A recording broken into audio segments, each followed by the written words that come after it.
듣다 보면 빠져드는 스웨인의 게임 오브 더 데이 GOTD. 오늘의 게임은 엠파이어 샌드입니다. 게임 오브 더 데이 GOTD. 보드게임 노땡스 해보셨나요? 더 지니어스라는 프로그램에서 마이너스 경매로 소개되었던 게임인데요. 이거 누가 먹어? 네가 먹지? 맵다 못해 어이없어서 웃음이 나오는 폭탄 돌리기 게임인 노땡스의 전략 게임 버전이 바로 이 게임 엠파이어 샌드입니다. 막상 킥스 때는 멍 때리고 있다가 나중에 후기를 보고 이거 사야지 했던 게임인데요. 활활 불타는 내 제국 바라보면서 망연자실하다가 다음 라운드에 강 건너 남제국 불구경 보면서 낄낄 거리게 되는 희한한 게임입니다. 엠파이어 샌드 곁다리 정보 좀 살펴보죠. 게임 오브 더 데이 GOTD. 미스틱 베일, 데드 레커닝, 큐비토스, 롤링 하이츠, 레디셋벳. 독특한 진행 방식에 준수한 재미를 주는 게임들인데요. 이 게임 작가 바로 존 디 클레어가 2023년에 출시한 나름의 문명 게임이 바로 이 엠파이어 샌드입니다. 앞서 말한 게임들의 공통점을 찾자면 운 요소가 꽤나 섞여 있어서 플레이하는 동안 깔깔거리게 되는 순간들을 얘기할 수 있겠는데요. 데드 레커닝에서는 큐브를 굴려서 불대포가 날아가냐 마냐를 따지고요. 롤링 하이츠에서는 미프를 굴린 다음에 들어 누워있냐 서있냐를 따지죠. 큐비토스에서는 주사위를 굴려서 동물 레이싱을 하고요. 레디셋벳은 네 아시죠? 경마로 광란의 도가니탕을 만들어주죠. 그러고 보니 굴리는 거 참 좋아하는 작가네요. 대굴대굴? 레이트는 2.35인데 숫자로 말하면 괜히 어렵죠? 카드의 아이콘에 표시된 의미를 이해할 수 있는 정도라면 이 게임은 금세 이해할 수 있습니다. 노땡스를 해봤다면 설명 없이 바로 시작해도 될 정도고요. 영문판만 있긴 하지만 언어 요소가 거의 없고 우리의 희망 보드라이프에는 한글화 자료도 이렇게 올라와 있답니다. GOTD. 구성물을 살펴볼게요. 이 게임은 리테일임에도 불구하고 게임 트레이즈사 트레이가 안에 잔뜩 들어가 있습니다. 이렇게 트레이가 4개가 있고요. 그리고 공급처 트레이가 이 아래쪽에 들어있죠. 그 개인 트레이 안에는요. 불마커, 어느 지형이 불이 나는지 표시해주는 불마커가 있고요. 그리고 개인의 점수를 표시할 수 있는 색깔 마커도 4개. 장소 타일이 평소에는 이렇게 평화로운 농장, 마을, 도로였다가 불이 나면 이제 뒷면에 시뻘건 면으로 바뀌어버리게 됩니다. 이렇게 4개의 트레이가 들어있어요. 개인별로 이렇게 하나씩 쏙쏙쏙쏙 가져가는 끝입니다. 굉장히 잘 되어 있죠. 그리고 이 자원이 들어가 있는 트레이도 굉장히 잘 되어 있는데 자원 곡식, 다음 동전, 망치, 다음 도끼 4가지 종류가 있고요. 5개 이상 있을 때 표시할 수 있는 큰 사이즈 토큰이 있고요. 옆에 있는 이 네모난 큐브는 소진 마커라고 해서요. 그 혁신 카드 위에 올려놓으면서 사용했다라는 걸 표시하는 마커입니다. 근데 이것도 굉장히 트레이가 잘 되어 있고 트레이 뚜껑도 단단해요. 퀄리티가 굉장히 좋습니다. 4개의 트레이를 이렇게 꺼내고 나면 이 아래쪽에 한 땀 한 땀 만든 트래커 띠지인데요. 원래 킥스판에는 이 아래쪽에 따로 있어요. 그런데 리테일은 그게 없더라고요. 근데 이 띠지가 꼭 있어야 되느냐라고 하면 뭐 그렇진 않아요. 그런데 이 게임이 이 위치에 불이 날 예정이냐 아니냐, 재난이 올 것이냐 아니냐를 표시해야 돼서 매번 세야 되거든요. 몇 번째 땅이야 도대체. 이번엔 몇 번째 땅이 터지는 거야. 이걸 계산해야 돼서 세는 게 너무 귀찮은 거예요. 귀찮음을 해결하고자 한 땀 한 땀 만들었고 뭐 약간 허접할 수는 있으나 생각보다 잘 사용을 하고 있습니다. 게임 안에 보면 이렇게 4개의 가림막이 있는데요. 가림막 앞면에 색깔로 구분을 할 수 있고요. 뒷면은 디제스터, 이코노미, 인더스트리, 밀리터리, 엔드 오브 게임까지 해서 게임의 순서가 굉장히 잘 정리가 되어 있어요. 그리고 게임에서 볼 수 있는 아이콘들도 굵직굵직한 아이콘들이 요약이 되어 있습니다. 이것 외에도 사실 다양한 내용들이 들어가 있어서 가림막으로는 좀 부족할 수가 있어요. 그럴 때는 우리의 규칙서 뒷면에 있는 요 아이콘 정리 부분만 따로 이렇게 4개 출력해서 플레이어들에게 나누어 주면 룰마스터가 조금 수월하지 않을까 싶습니다. 메인보드가 있고요. 메인보드는 이렇게 간단한데 여기에 보면 3, 4인 스타트 되어 있고요. 뒷면은 2인 스타트가 되어 있어요. 그래서 이 게임은 한 명은 할 수 없고요. 2명부터 4명까지 할 수 있는 게임이라는 걸 알 수 있겠죠? 중앙에 번개 표시되어 있는 지점이 있어요. 만약에 빠르게 진행을 하고 싶다, 번개 표시가 있는 부분부터 시작을 하면 됩니다. 퀵 스타트 지점이고요. 2인 게임에도 마찬가지로 이렇게 퀵 스타트 지점이 있네요. 자, 그리고 그 아래를 내려오면 이렇게 카드들이 있습니다. 보자마자 아시겠죠? 전쟁할 때 사용하는 카드들이고요. 그리고 이게 이제 그 자주 회자되는 문제의 재앙, 혁신 카드입니다. 사이즈가 정말 이게 뭐야 하는 사이즈예요. 이게 뭐 하나비 사이즈도 아니고 웬만하게 희한한 카드 사이즈들보다 더 희한하고 괴랄해요. 그래서 이 카드 슬리브 그냥 끼우지 말고 쓸까 했는데 슬리브를 안 끼우면 마음이 불안한 사람, 저만 그런 거 아니잖아요. 그래서 어쩌지 저쩌지 하고 있었거든요. 보드라이프의 토르티아님께서 귀신같이 이 게임의 슬리브를 찾아주셨습니다. 이 게임의 슬리브 다이소 가면 찾을 수 있고요. 다이소에 가면 슬리브가 슬리브다라고 써있는 건 아니고 요렇게 길쭉한 선물 봉투예요. 이걸 찾아내는 것도 너무 대단해. 이렇게 포장식 선물 봉투, 빼빼로 싸는 봉투거든요. 한 봉지에 40개가 들어있는데 이 게임에 요 카드가 88개인가? 3개 정도 사면 넉넉히 맞아요. 3,000원으로 슬리브를 대신 쓸 수 있다. 대신 3,000원 이상의 노동이 들 수도 있다. 어느 정도 크기로 자른 다음에 카드를 넣고 위에 높이에 맞게 또 잘라야 돼요. 귀찮죠? 포기도 답이다. 그리고 요 아래에 있는 요 모래시계와 신전. 모래시계의 경우에는 라운드 트랙을 전진할 때 사용을 하는 마커고요.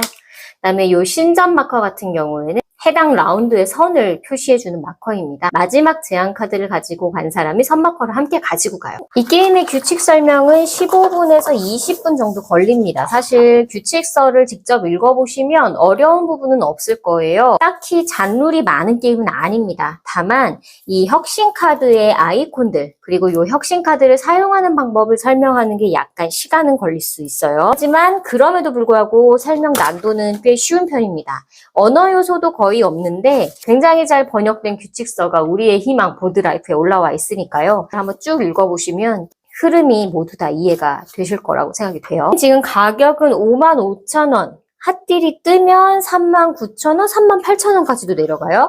포인트나 쿠폰 같은 걸 쓰면 더 내려갈 수도 있겠죠. 지금 보면 트레이를 포함한 구성물들이 꽤 좋잖아요. 이걸 생각하면 꽤 살만한 가격이지 않습니까? 자, 그럼 이제 진행 방식을 좀 살펴보겠습니다. 스웨인의 GOTD. 제국의 흥망성쇠, 불망성쇠를 경험할 수 있는 이 엠파이어스 엔드는요, 자원관리와 타블로 빌딩이 어우러진 게임입니다. 각 라운드마다 플레이어들은 제국에서 발생하는 갖가지 재난을 현명하게 피하거나 혹은 내 손으로 제국을 불태우면서 제국의 혁신을 꿈꾸는 이상한 야망을 키우게 됩니다. 또 경제와 산업을 발전시키면서 어떻게든 안 망하려고 아등바등 점수를 끌어 모아야 되죠. 노땡스라고 해놓고 타블로 빌딩이라고? 쉽다며 하고 의문을 가질 수도 있겠지만요. 설명을 좀 더 듣다 보면 하고 이해가 되실 거예요. 말로미. 기본 세팅을 마쳤습니다. 게임을 간단하게 설명을 해드릴게요. 자, 가운데에는 메인보드 인원수에 맞게 펼쳐놓고요. 지금은 3인으로 세팅을 해두었습니다. 모래시계 마커를 3, 4 스타트 앞에 놓습니다. 그리고 각자의 동그란 요 점수 마커를요 0에다가 놓으면 됩니다. 모든 플레이어들은 장소 트래커 아래에다가 우선 장소 타일을 무작위로 놓을게요. 모든 플레이어들은 개인의 가림막 하나, 개인 트레이도 하나 챙겨옵니다. 물마커 2개는 개인 공간에 놓고요. 그리고 공급처에서 금하 2개, 망치 2개, 도끼 2개, 곡식 2개, 2개 모두 8개를 챙겨오면 됩니다. 재난 카드는 잘 섞어서 한쪽 옆에 놓고요. 카드를 플레이어들마다 모두 4장씩 받아서 본인만 보도록 합니다. 저는 이렇게 골고루 뽑혔네요. 전쟁 카드 역시 잘 섞어서 옆에 따로 놓습니다. 가림막을 하나 챙겨서 놓고요. 내가 지금 현재 받은 요 자원들은요, 전부 가림막 안쪽에 놓습니다. 이거는 비공개예요. 마지막으로 시작 플레이어는 이 모든 장소 타일을 잘 섞어서 무작위로 먼저 배치를 합니다. 그리고 나서 나머지 플레이어들은 시작 플레이어가 놓은 장소 타일의 순서에 맞게 똑같이 배치를 하면 됩니다. 엠파이어스 엔드는 라운드가 시작되면 해당 라운드의 액션을 모두 동시에 진행을 하면 되는데 라운드의 종류는 크게 4가지가 있습니다. 재앙, 경제, 건설, 전쟁. 재앙 단계부터 설명을 드릴게요. 재앙 단계가 되면 여기에 뒤집어져 있는 덱에서 재앙 카드를 하나 뒤집습니다. 만약 라운드 단계에 재앙 아이콘이 2개가 그려져 있다면 2장을 오픈해야 합니다. 재난 카드를 보면 맨 위에는 어떤 재앙의 종류인 그 옆에 몇 번째 장소 타일에 이 재앙이 닥치는지, 그리고 그 밑에는 이 재앙을 막기 위해서 우리가 내야 하는 자원이 나와 있습니다. 내 차례가 되면 이 3가지 중에 하나를 내면서 재앙을 피할 수가 있어요. 그리고 이 아래에 이 카드의 중앙을 중심으로 아래쪽 부분은 이 카드를 나의 장소 타일 아래에 배치했을 때 생겨나는 혁신이 표시되어 있습니다. 경제 단계에 이 아래에 보상을 얻을 수 있다라는 거고요. 이렇게 재앙이 오픈이 되면 플레이어들은 돌아가면서 이 위에 그려져 있는 자원 중에 하나를 내면서 재앙을 남에게 미룹니다. 이렇게 누군가 도끼를 냈어요. 그 다음 플레이어는 어떡하지 하다가 나도 이건 받아들이기 싫어 하고 곡식을 내면서 미루게 되겠죠. 그 다음 사람 또 도끼를 냈어요. 그 다음 사람 또 망치를 내고 그 다음 사람은 또 곡식을 냈습니다. 어느 순간 수북히 쌓인 자원을 보면서 이 정도면 이 재난은 받아들일 수 있을 것 같은데 하는 플레이어가 나오게 됩니다. 혹은 자원이 없어서 받아들여야만 하는 상황이 올 수도 있죠. 그렇게 되면 그 플레이어는요, 선마커와 함께 이 재앙 카드를 가지고 갑니다. 물론 이 재앙 카드 위에 쌓여져 있던 수많은 자원 토큰도 함께 가지고 가죠. 가지고 간 뒤에요, 선마커는 옆에 놓고 이 자원 카드들은 나의 가림막 뒤, 내 트레이에 오르야야요. 그리고 가장 중요한 요 재앙은 4번 타일에서 일어나게 되죠. 아까 제가 한 땀 한 땀 트래커를 만든 이유를 아시겠죠? 하나, 둘, 셋, 넷. 4번째 장소, 길이었네요. 길은 이제 불타오르게 됩니다. 불타오르네. 울긋불긋하게 불타는 이 땅을 제외한 나머지 멀쩡한 땅들 중 한 곳에 끼울 수 있습니다. 이코노미 단계, 경제활동을 할 수 있는 단계 때 곡식 하나를 내면 도끼와 망치를 얻을 수 있대요. 1타 2피네요. 근데 이 액션을 심지어 2번까지 할 수 있는 굉장히 좋은 카드입니다. 자원을 2배로 불려 먹을 수가 있네요. 자, 저는 이 카드를 어디다가 넣을까? 절대 태울 것 같지 않은, 절대 불태울 것 같지 않은 타일. 타운 아래에 이렇게 놓겠습니다. 저는 이제 이코노미 단계 때 이 혁신도 활성화시킬 수 있게 되었네요. 자, 이렇게 재앙을 해결했다면 그 다음은 경제 단계입니다. 경제 단계가 되면요, 불타지 않은 지형들 중에서 이코노미가 적혀있는 타일들이 모두 활성화가 됩니다. 이코노미가 적혀 있었던 아까의 이 카드도 활성화가 돼요. 그래서 밑에 있는 자원을 받거나 혹은 능력을 발동을 시키면 되는데, 해당 아이콘은 규칙서 뒤에 있는 참조표를 참고하는 게 좋겠습니다. 다음으로 건설 단계 설명드릴게요. 건설 단계가 조금 복잡합니다. 건설 단계가 되면요, 이 4장의 카드들 중에서 2장까지 사용을 할 수 있고요. 이 2장의 카드를 내 제국에 깔 것인지 혹은 팔고 이원으로 바꿔 먹을 것인지를 결정해야 돼요. 내가 갖고 있는 4장이 막 전부 다 별로야. 쓸모가 없어. 지금 당장 나에게 하등 도움이 되는 게 없어. 그렇다면 이 2장은 팔고 이원으로 받는 게 좋겠죠. 그런데 게임의 초반부라던가 혹은 어떻게 테크가 잘 맞는 것들이 있다면 이 장소 타일 밑에다가 이렇게 깔아두면 지속적으로 도움이 될 수 있습니다.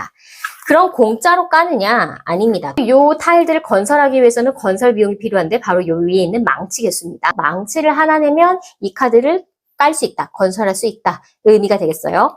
그런데 우리가 가지고 있는 기본 장소 타일 중에는 이렇게 건설을 할 때, 인더스트리 단계 건설할 때 하나 할인해주는 타일이 있어요. 그럼 얘는 얼마나? 공짜다. 이 타일이 살아있다면 공짜로 얘를 내릴 수가 있겠네요.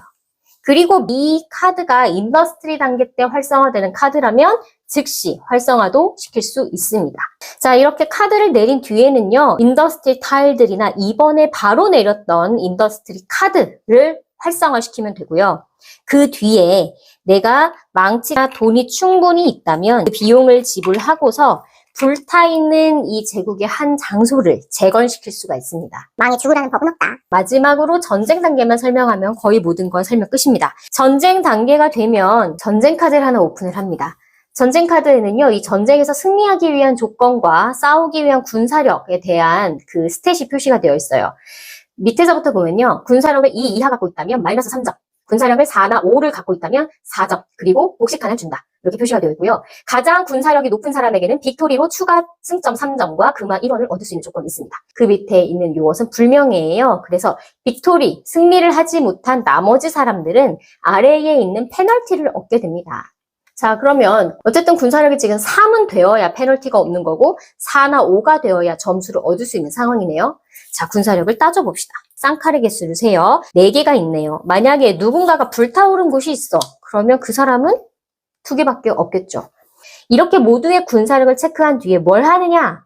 바로 끝이 아니라요. 플레이어 모두는 자신이 가지고 있는 도끼 토큰과 돈을 가지고 블라인드 비딩을 할 거예요. 그리고 나서 하나, 둘, 셋 하고 오픈을 하죠. 내가 기본으로 가지고 있는 군사력과 지금 내가 낸 군사력을 합친 것이 최종 군사력이 되고요. 그 군사력이 가장 높은 사람은 빅토리를 얻게 되겠죠. 그리고 그 나머지 사람들은 아래에 있는 승점 혹은 벌점 그리고 페널티를 얻게 되고요. 자, 지금까지 4가지 단계에 대해 설명을 드렸어요. 재난, 경제, 건설, 전쟁. 그래서 이 단계를 계속해서 반복을 하다가 마지막 도착을 하게 되면 게임이 끝나고요. 게임이 끝났을 때 불타지 않은 건물들의 점수를 모두 더하고 아래에 깔아놓았던 혁신 카드들 중에서 엔드게임으로 점수를 주는 것들을 계산해서 총점이 가장 높은 사람이 이기는 게임입니다. 옴뇸뇸? 엠파이어 샌드의 재밌는 점을 한 문장으로 표현하면 옛말 틀린 거 하나 없다고 강 건너 불구경, 불난집에 부채질이 꿀잼이네. 존 디클레어의 다른 게임들처럼 전략과 파티성이 적절히 섞여서 독특한 재미를 줘요. 내 제국이 불타면 나라 잃은 백성 표정이었다가 남의 제국이 불타면 그렇게 신날 수가 없어요. 야, 훨훨 잘 탄다. 야, 어떻게 119 전화 좀 해줘? 이러면서 쳐다보게 되는데 친구 표정은 꽤나 구겨져 있죠.